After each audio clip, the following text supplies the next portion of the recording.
بڑے صغیر کی تقسیم کے بعد 1947 میں دنیا کے نقشے پر ایک نئی اسلامی ریاست وجود میں آئی۔ ایک ایسا ملک جس کے پاس نہ مضبوط خزانہ تھا، نہ بڑی صنعتیں، نہ بینکنگ کا مستحکم نظام، نہ زر مبادلہ کے ذخائر، مگر ایک جذبہ تھا، ایک امید تھی، ایک خواب تھا کہ پاکستان اپنے وسائل پر کھڑا ہوگا۔ اس وقت شاید کسی نے سوچا بھی نہیں تھا کہ یہی ملک آنے والے عشروں میں قرضوں کے ایسے سمندر میں ڈوب جائے گا جہاں ہر آنے والی حکومت پچھلے قرضے اتارنے کے لیے نئے قرضے لینے پر مجبور ہوگی۔ آج پاکستان کی معیشت کا سب سے بڑا مسئلہ صرف مہنگائی یا بے روزگاری نہیں، وہ کھربوں روپے کے قرضے ہیں جنہوں نے ملک کی معاشی خود مختاری تک کو متاثر کر دیا ہے۔ سوال یہ ہے کہ آخر یہ قرضوں کا سفر کہاں سے شروع ہوا؟ کس حکومت نے کتنے قرضے لیے؟ کن جنگوں، بحرانوں اور سیاسی فیصلوں نے پاکستان کو قرضوں کے جال میں دھکیلا؟ اور آج 2026 میں پاکستان کا قرضہ تاریخ کی بلند ترین سطح تک کیسے پہنچ گیا؟ یہ صرف معیشت کی کہانی نہیں، یہ پاکستان کی پوری سیاسی، دفاعی اور حکومتی تاریخ کی کہانی ہے۔ 1947 میں آزادی کے وقت پاکستان کے پاس مالی وسائل نہ ہونے کے برابر تھے۔ تقسیم ہند کے بعد پاکستان کو بھارت سے مالی اثاثوں میں حصہ ملنا تھا، لیکن اس کی ادائیگی میں تاخیر ہوئی۔ ملک کو لاکھوں مہاجرین کی آبادکاری، سرکاری اداروں کے قیام، فوجی اخراجات اور بنیادی ڈھانچے کی تعمیر جیسے بڑے مسائل کا سامنا تھا۔ اس کے باوجود ابتدائی 3 سے 4 سالوں میں پاکستان پر کوئی بڑا بیرونی قرضہ نہیں تھا۔ معیشت زیادہ تر زراعت پر مبنی تھی، درآمدات کم تھیں اور حکومت محدود وسائل کے ساتھ ملک چلانے کی کوشش کر رہی تھی۔ اس وقت پاکستان کے اخراجات بھی کم تھے اور عوامی ضروریات آج کے مقابلے میں محدود تھیں۔ 1951 میں پہلی مرتبہ پاکستان نے عالمی مالیاتی اداروں اور مغربی ممالک سے قرضے لینے شروع کیے۔ یہی وہ لمحہ تھا جب پاکستان کے قرضوں کی بنیاد رکھی گئی۔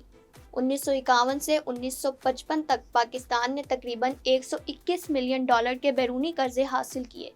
یہ قرضے زیادہ تر ترقیاتی منصوبوں، دفاعی اخراجات اور انفراسٹرکچر کی تعمیر کے لیے لیے گئے۔ سرد جنگ کا دور شروع ہو چکا تھا اور امریکہ پاکستان کو اپنے اتحادی کے طور پر دیکھ رہا تھا۔ پاکستان نے سیٹو اور سینٹو جیسے دفاعی معاہدوں میں شمولیت اختیار کی، جس کے بدلے میں مالی امداد اور قرضے ملنے لگے، لیکن یہی امداد آہستہ آہستہ انحصار میں تبدیل ہونے لگی۔ 1955 سے 1960 کے درمیان پاکستان کے قرضوں میں تیزی سے اضافہ ہوا۔ اس عرصے میں بیرونی قرضہ تقریباً 3 گنا بڑھ گیا۔ حکومت نے بڑے ترقیاتی منصوبے شروع کیے، جن میں نہری نظام، سڑکیں، صنعتیں اور توانائی کے منصوبے شامل تھے۔ عالمی بینک اور امریکہ سے مسلسل مالی مدد حاصل کی گئی۔ پاکستان کو اس وقت ترقی کرتے ہوئی معیشت کہا جانے لگا، لیکن اس ترقی کے پیچھے قرضوں کا پہاڑ خاموشی سے کھڑا ہو رہا تھا۔ 1960 کی دہائی میں صدر ایوب خان کا دور آیا، جسے اکثر ترقی کا اشرہ کہا جاتا ہے۔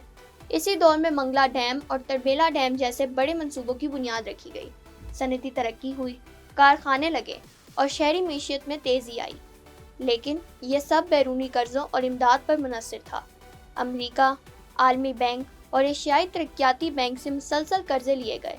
1965 کی پاک بھارت جنگ نے دفاعی اخراجات میں مزید اضافہ کر دیا۔ جنگ کے بعد معیشت پر دباؤ بڑھا اور قرضے بڑھتے گئے۔ 1969 تک پاکستان کا بیرونی قرضہ تقریباً $2.7 بلین تک پہنچ چکا تھا، جس میں اس وقت کا مشرقی پاکستان بھی شامل تھا۔ 1971 پاکستان کی تاریخ کا سب سے بڑا سانحہ ثابت ہوا۔ سقوط ڈھاکہ کے بعد نہ صرف ملک 2 حصوں میں تقسیم ہوا، بلکہ معیشت کو بھی شدید نقصان پہنچا۔ صنعتی اور تجارتی ڈھانچہ متاثر ہوا، برآمدات کم ہوئی اور قرضوں کا بوجھ بڑھ گیا۔ اس وقت پاکستان کا بیرونی قرضہ تقریباً $3.6 بلین تھا۔ اس کے بعد ذوالفقار علی بھٹو کی حکومت آئی۔ بھٹو دور میں صنعتوں، بینکوں اور تعلیمی اداروں کو قومی تحویل میں لیا گیا۔ بڑے سرکاری ادارے قائم کیے گئے، سٹیل میل جیسے منصوبے شروع ہوئے اور دفاعی شعبے پر بھی بڑے اخراجات کیے گئے۔ ان تمام منصوبوں کے لیے بیرونی قرضوں کا سہارا لیا گیا۔ 1977 تک پاکستان کا بیرونی قرضہ بڑھ کر $6.7 بلین سے زیادہ ہو چکا تھا۔ اگرچہ اس وقت ڈالر سستا تھا، لیکن قرضوں کی رفتار خطرناک حد تک بڑھ چکی تھی۔ 1977 میں جنرل ضیاء الحق اقتدار میں آئے۔ 1980 کی دہائی افغان جنگ کا دور تھا۔ سوویت یونین کے افغانستان پر حملے کے بعد پاکستان امریکہ کا اہم اتحادی بن گیا۔ اس دوران پاکستان کو اربوں ڈالر کی امریکی امداد ملی، لیکن ساتھ ہی ساتھ دفاعی اخراجات اور داخلی مسائل بھی بڑھتے گئے۔ افغان مہاجرین کی آمد، اسلحے اور منشیات کے پھیلاؤ اور سیکیورٹی اخراجات نے معیشت پر شدید دباؤ ڈالا۔ حکومت نے مسلسل بیرونی قرضے لیے تاکہ معیشت کو سنبھالا جا سکے۔ 1980 میں پاکستان کا بیرونی قرضہ تقریباً $9 بلین تھا، جو 1990 تک بڑھ کر $16.6 بلین تک پہنچ گیا۔ 1990 کی دہائی پاکستان کے لیے سیاسی بحرانوں کا زمانہ تھی۔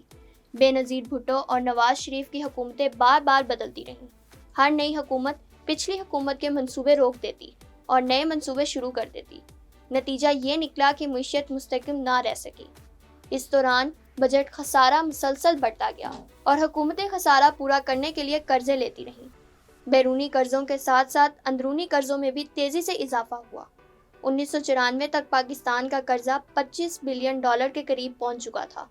پھر 1998 میں پاکستان نے ایٹمی دھماکے کیے، جس کے بعد امریکہ اور مغربی ممالک نے پابندیاں عائد کر دیں۔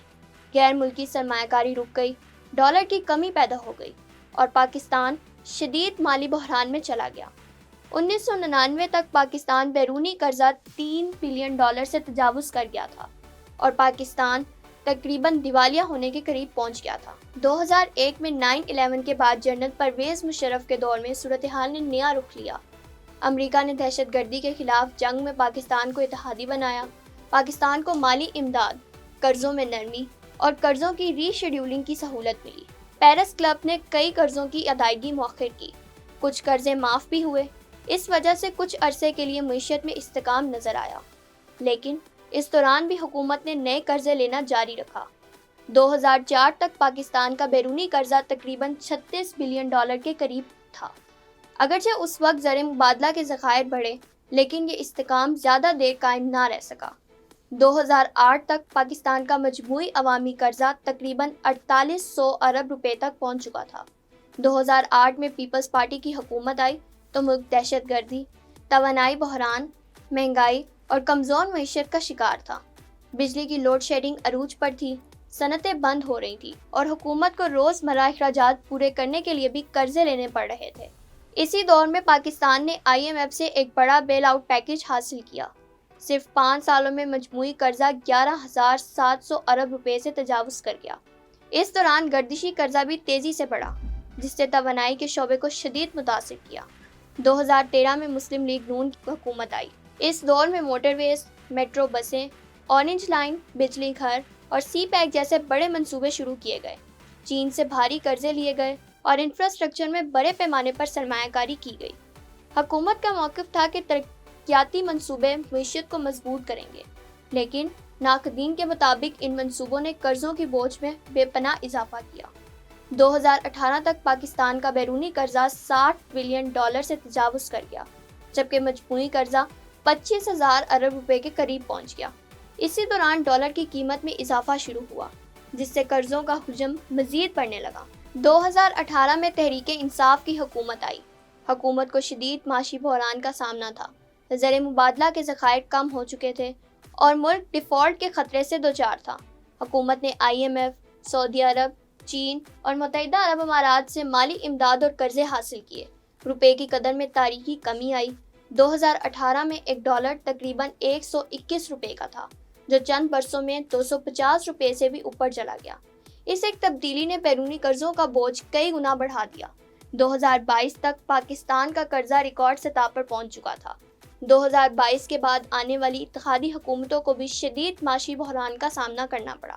سیلاب، سیاسی عدم استحکام، مہنگائی، توانائی بحران اور عالمی منڈی میں تیل کی قیمتوں میں اضافے نے پاکستان کی معیشت کو مزید کمزور کر دیا۔ حکومت کو بار بار IMF کے پاس جانا پڑا، شرح سود بڑھائی گئی اور بجلی اور گیس مہنگی کی گئی، مگر قرضوں کا بوجھ کم نہ ہو سکا۔ 2023 کے وسط تک پاکستان کا مجموعی عوامی قرضہ 60,000 ارب سے تجاوز کر گیا۔ پھر 2024 اور 2025 میں بھی قرضوں میں مسلسل اضافہ ہوتا رہا۔ اب 2026 میں صورتحال انتہائی سنگین ہو چکی ہے۔ اسٹیٹ بینک آف پاکستان کے مطابق جنوری 2026 تک مرکزی حکومتی قرضہ تقریباً $79.32 ٹریلین تک پہنچ چکا ہے۔ اس میں تقریباً $56 ٹریلین ملکی قرضہ، جبکہ $23 ٹریلین سے زائد بیرونی قرضہ شامل ہے۔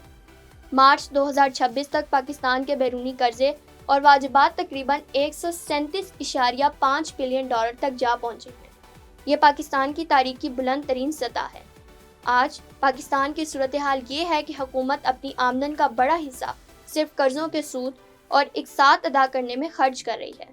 تعلیم، صحت، روزگار، پانی، زراعت اور عوامی فلاح جیسے شعبے مالی بحران کا شکار ہیں۔ ہر نیا بجٹ دراصل نئے قرضوں کا اعلان بن چکا ہے۔ ایک وقت تھا جب پاکستان چند ملین ڈالر کے قرضے لیتا تھا اور آج کھربوں روپے کا قرضہ ملک کے کندھوں پر موجود ہے۔ یہ صرف اعداد و شمار نہیں، یہ ان فیصلوں کی کہانی ہے جو مختلف ادوار میں کیے گئے۔ کہیں جنگوں نے قرضے بڑھائے، کہیں سیاسی عدم استحکام نے، کہیں کرپشن نے، کہیں غلط معاشی منصوبہ بندی نے، اور کہیں عالمی طاقتوں پر انحصار نے۔ 1947 میں ایک ایسا پاکستان جو بغیر قرضے کے دنیا میں آیا تھا، آج قرضوں کے بوجھ تلے دب چکا ہے۔ اور سب سے بڑا سوال یہی ہے کہ کیا پاکستان کبھی اس قرضوں کی زنجیر سے آزاد ہو پائے گا، یا آنے والی نسلیں بھی انہی قرضوں کی قسطیں ادا کرتے ہوئے اپنی زندگیاں گزار دیں گی۔